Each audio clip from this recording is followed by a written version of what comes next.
Welcome to Python with Andrew. And over the last few videos, we've been investigating file input and output. And I've had a few different ways of either reading a text file or a comma-separated file, and we'll move on and do a few more. And I also looked at different ways Python can do it. And I thought I'd do a quick video just putting them all together and use our inventory example, a basic inventory example. What happens when we read it in and from different file formats, but also into different data structures. And let's see what the difference is and see which you prefer and which ones you don't. So let's jump across.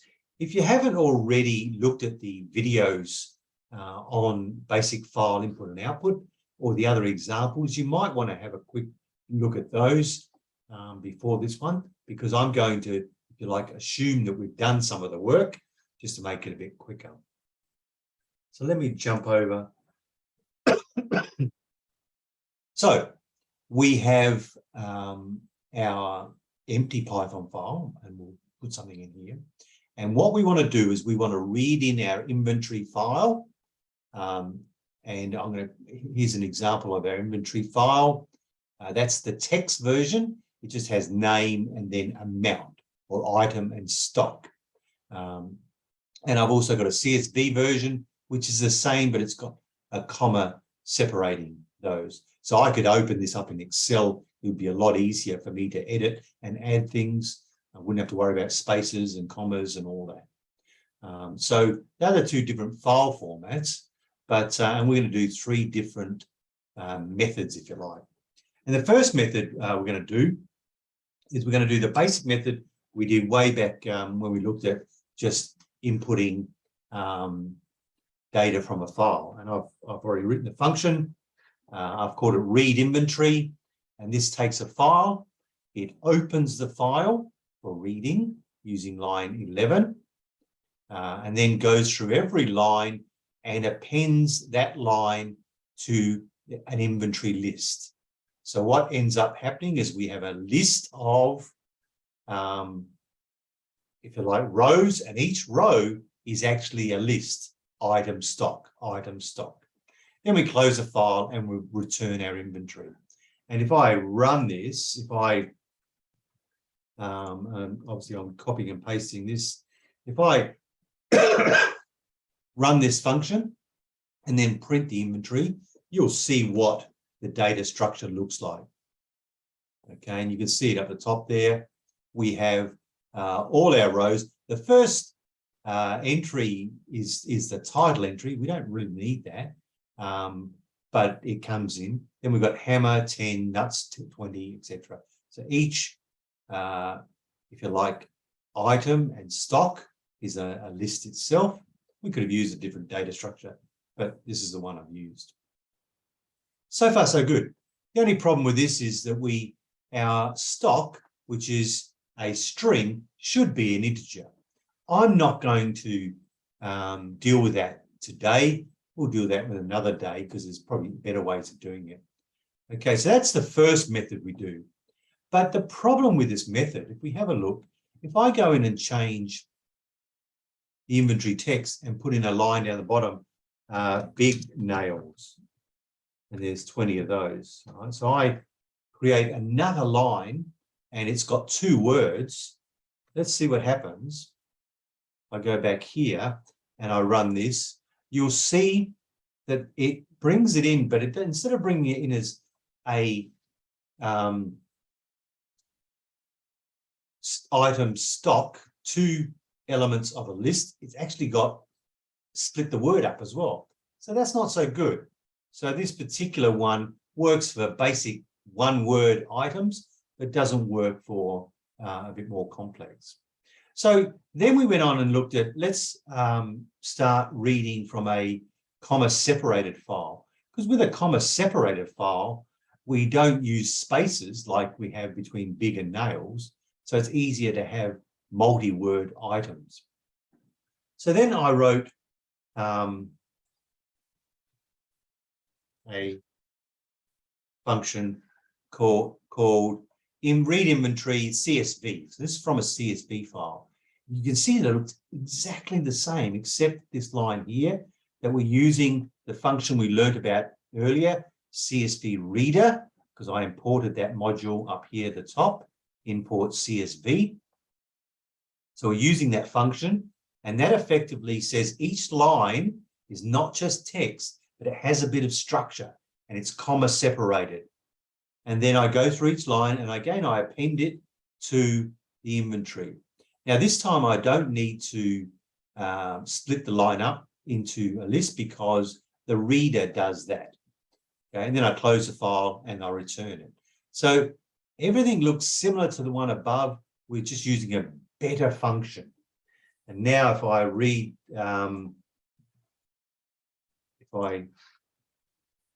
this time, but remember, I'm reading a comma separated file, so I'm reading this file here, not the text file.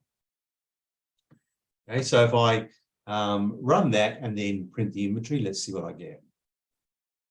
And you can see the top one still has that problem here.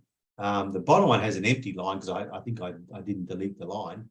But it works a bit nicer. Still got the same problem. Item and stock is the 0 element of the list. The rest looks the same. Now, if I add big nails 20 to this format, and I go back here and run it again, you'll see that this time big nails came in as one word rather than being split like the last one did into 2 words.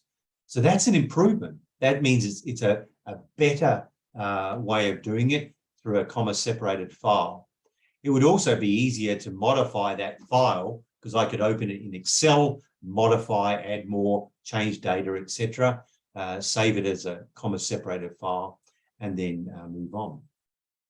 Now, I'm not going to worry about writing files. We did that previously. But if I wanted to process this inventory, I could go along and have a look for each element and do something with it. Maybe I'm looking up for hammers and I'm changing the hammer to not stock of 10, but stock of 11, etc. So I could do some work with this data structure. Okay. And the last one that we learned about was, instead of using the CSV reader, let's read it into a dictionary. And all that does is takes this item and stock and attaches it to all these other elements. So let's have a look at that function. The function is very similar to the others. All right. So again, I've got another function. Open the data file. This is the only difference here. Right? I'm just using a better function. And we're going to see a lot of that in Python. We can find better functions that do a bit more, help us a bit more. We replace it. We keep our structure the same though. We just replace the functions with a better function. Now, if I call this, let's see what happens at the bottom. We're actually going to have a different structure. So I'm going to clear this. So we've got one. So maybe what I'm going to do is actually do a print.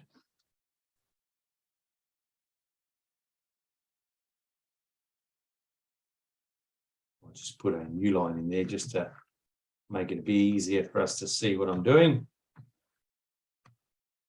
Let me clean it up again. Okay, so the first one, as before, only problem here is that big nails got split up. Second one looks a bit better, but we've still got this problem of the first part of the row is that. And the last one, we are bringing back a dictionary or a list of dictionaries, and each dictionary corresponds to a row.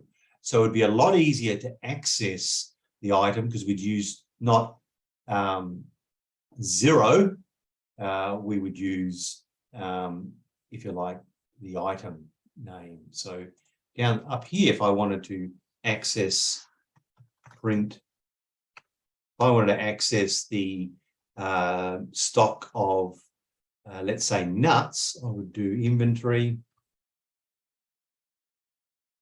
what's that, number 2. And then I would go number 1, right? So I'd have to remember all that. Hopefully that works. Whereas down the bottom here, it would be 2, and then I would say I want stock. So hopefully, yeah, you can see, well, I've probably done different 0, 1, 2, sorry, this is 1. It's 1. Clean that up again. And it both shows the stock of 20. So different ways of accessing it.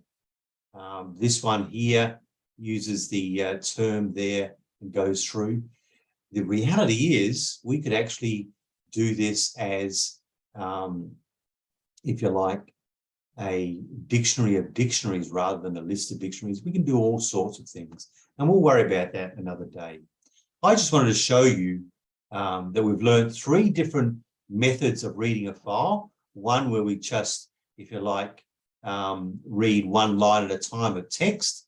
The next one we read 1 line of a comma-separated file and split that up automatically using 1 function. And the third one is we read 1 line at a time, but we return it as a dictionary. Okay, so 3 different methods. I don't think it's that one's the best. They serve different purposes. And again, it would be, it's good when you're learning Python or any programming to understand that there are always many ways of doing a solution. And maybe you start down the first way and come across a problem, rather than making your code ugly to fix the problem. Sometimes it's better to step back and say, is there a better way of doing it? Is there a better function in the library or the module, or is there a better data structure that I can use? And this is just a good example of, if you like, the learning we go through when we start programming. And as you saw with my functions there, they're all very similar in structure, and I like that. They just have a bit of difference in terms of how they do things. And it's often just 1 or 2 line difference. And it makes the world of difference in terms of what we bring it back as. Well, I hope that helps. Again, it's part of the journey of learning file input and output, but also learning to write functions, as well as learning to find different ways of doing a task. Thanks for tuning in, and I hope you have a great day.